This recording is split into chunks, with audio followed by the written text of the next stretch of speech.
guys, and welcome to this edition of Struggle to Serenity, where we find strength in peace.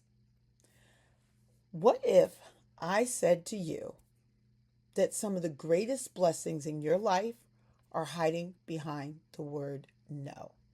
That's what today's session is about. It's called How to Make Rejection Your Stepping Stone.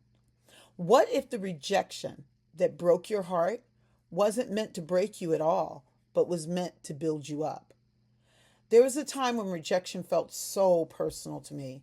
When someone didn't choose me, when I wasn't invited, when I wasn't selected, when someone didn't see my value, I ended up questioning my own worth.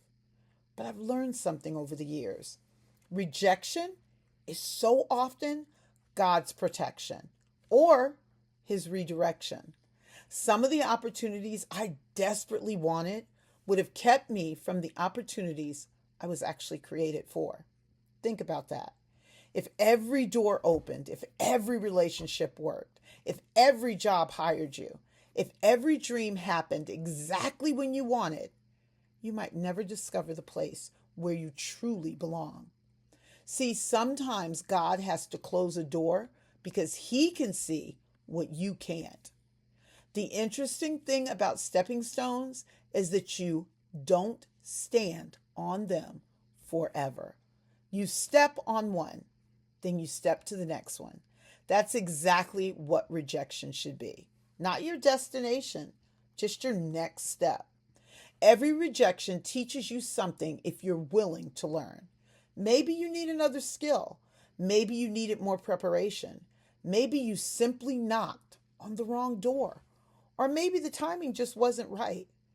But don't confuse rejection with your identity. Just because someone said no doesn't mean God said no. It may simply mean not here, not now, not them.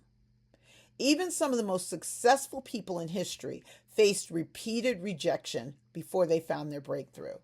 Their success wasn't because they avoided rejection. It was because they refused to let rejection define them. I've also learned something else. The people who reject you are often looking through the lens of what they need, not what you have to offer. Those are two very different things. Someone can overlook a diamond simply because they were shopping for gold. That doesn't make the diamond any less valuable. So stop trying to convince people of your worth. Your assignment isn't to make everyone believe in you. Your assignment is to keep becoming the person God created you to be.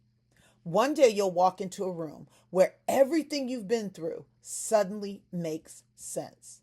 The rejection prepared you. The waiting strengthened you. The disappointment, it humbled you. And every no became another stepping stone, leading you exactly where you were supposed to be. So today, don't trip over rejection. Stand on it.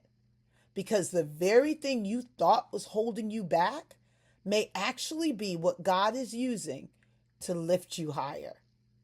Remember this: your value is never determined by someone else's decision. Rejection doesn't define your future. It simply directs your next step. See it, shed it, step into what God has for you.